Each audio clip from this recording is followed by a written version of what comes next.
Today I will discuss a different way to look at AAC. AAC stands for Augmentative and Alternative Communication, a range of tools and strategies to communicate without speech. At present, AAC is very much seen as a speech prosthetic. A prosthetic is a device that replaces a body part to restore normal functioning. We're essentially treating AAC as a prosthetic for speech in terms of how we fund AAC and how we teach AAC. I will argue that we need to reconsider how we look at AAC. I'm David Niemeijer, the founder and CEO of Amsterdam-based AssistiveWare. AssistiveWare is a company with a social mission. Our goal is to make AAC an effective and an accepted means of communication. I will start by explaining why AAC is not a prosthetic for speech. I will argue that communication with AAC is very different from human speech production. Therefore, we should not think of learning AAC in the same way we think about learning speech. Next, if we look at AAC in a new light, what does that mean for the benefits and the potential of AAC? So, why is AAC not simply a prosthetic for speech? Let's look at how we produce speech. Imagine you run into a person in the supermarket. You think you recognize them, but you cannot recall their name nor recall how you know them. In your brain, semantic networks are immediately triggered. Looking at her somehow reminds you of the gym. As you think of the gym, you visualize the gym, and in your mind's eye, you see the front desk. You suddenly realize this is the gym's receptionist. Now, if only you could remember her name. This is where phonological word retrieval kicks in. It was a name with an L, Laura, no, Lily. Now you use your articulators to produce the sounds of the words as you say, "Hi, Lily."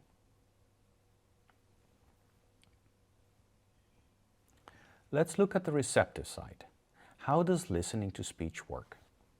Our brain breaks up the audio sequence into individual segments.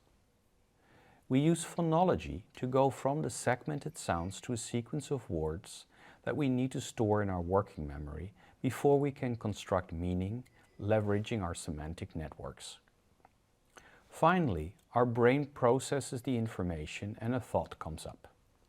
For example, if someone told you, "Hey, I'm taking the dog for a walk," you would segment that audio sequence, hold those words in working memory, activate a semantic network which may then lead to the thought, "Great, walking the dog is one less thing I need to worry about."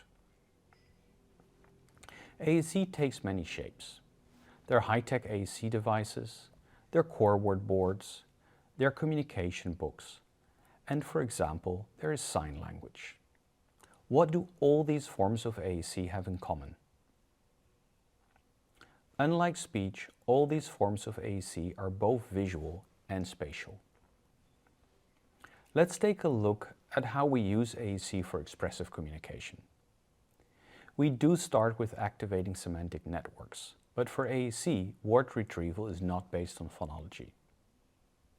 Word retrieval first of all leverages spatial memory.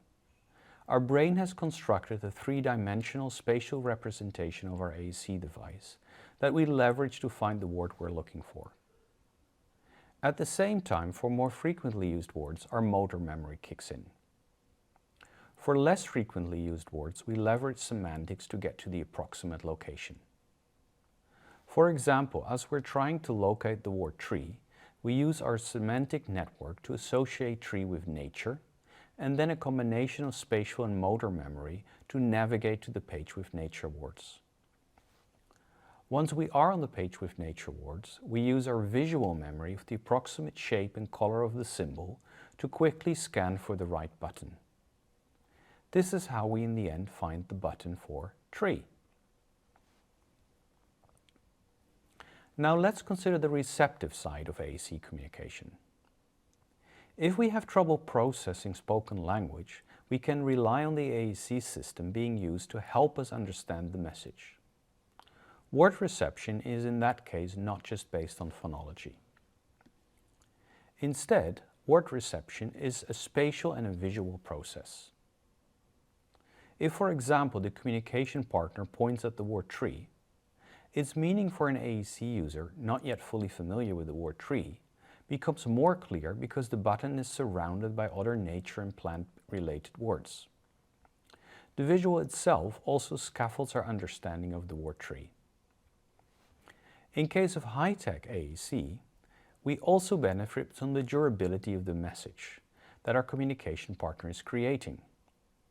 Where spoken words are fleeting, an AAC message strip is durable. The AAC device also produces highly consistent audio output that can be much easier to process than the much less consistently pronounced human speech. We have seen that the spoken word is not a good model for learning, using, and listening to AAC. What does that mean for learning AAC? When we learn AAC, we need to learn to recognize AAC visuals and associate them with meaning. We need to learn the three-dimensional spatial location of words and develop a spatial motor plan for frequently used words.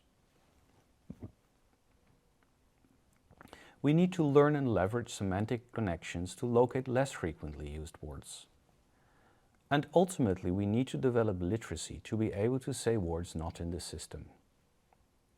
Learning AAC cannot rely only on AAC modeling, which is a form of implicit instruction.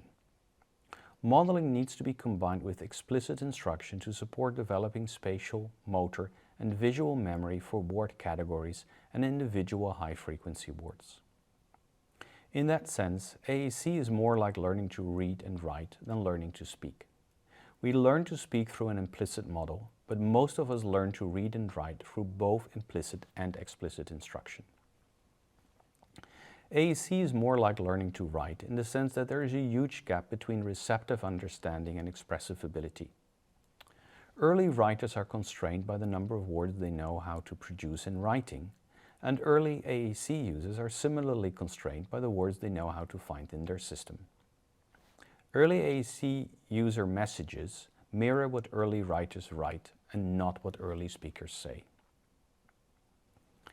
If AAC is more than a speech prosthetic, what are the implications? We all know that high-tech AAC can produce speech output. We have seen that the consistent speech of the AAC system, which typically also has much better word boundary separation than human speech, can help with understanding speech. We've also seen that the organization and visualization of language in the AAC system can help us better understand language.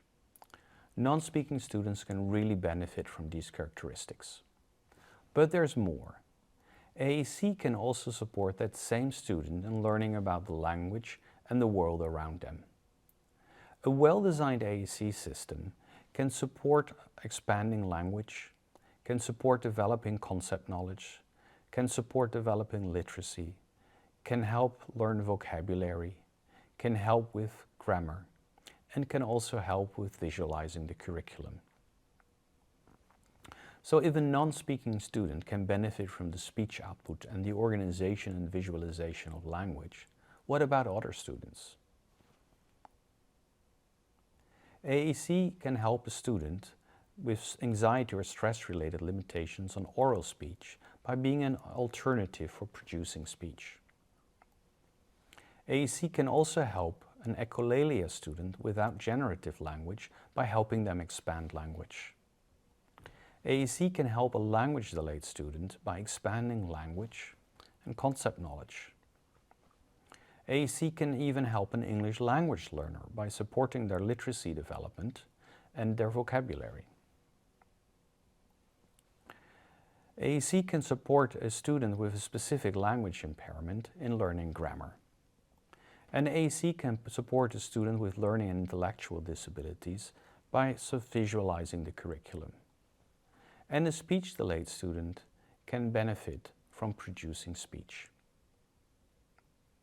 In fact, all language learners can benefit from well-designed AAC or AAC-like systems. They can benefit from the structured conceptual organization of language to learn concepts and categories. They can benefit from the visual word and letter bank in an AAC system, which presents them a wide range of words, as well as the alphabet at their fingertips. They do not need to deeply know all these words or be able to easily move all those words and letters into their working memory. The visualization of words novel to the language learners help them understand the meaning of the words. The categories or concepts in which their words are located further helps them grow their understanding of novel concepts. This is even more true for academic concepts. Many of our current symbol sets are great at visualizing many key academic concepts, making it easier to learn those concepts with an AAC or AAC-like system. Students with access to such visualizations actually have an advantage over students that do not have access to these symbols. The durable message in an AAC system is ideal for language comprehension for language learners that have difficulty processing speech input. Speech is fleeting, so if you're unable to quickly segment a speech stream and hold the words in your working memory, you're likely not getting the full message.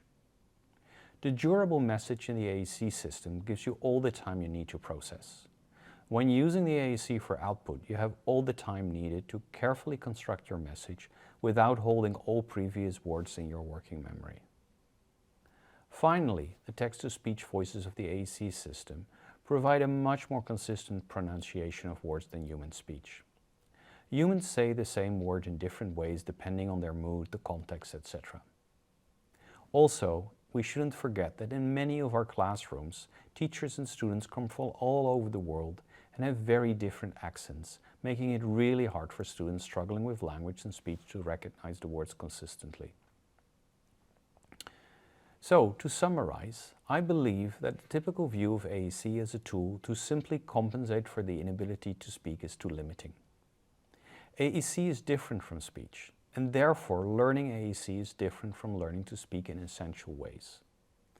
Because young AAC users still need to learn language, young AAC users benefit from AAC designed to support learning AAC in language. AAC has a number of key characteristics that support not just children learning to communicate with AAC, but that support all language learners. Thank you.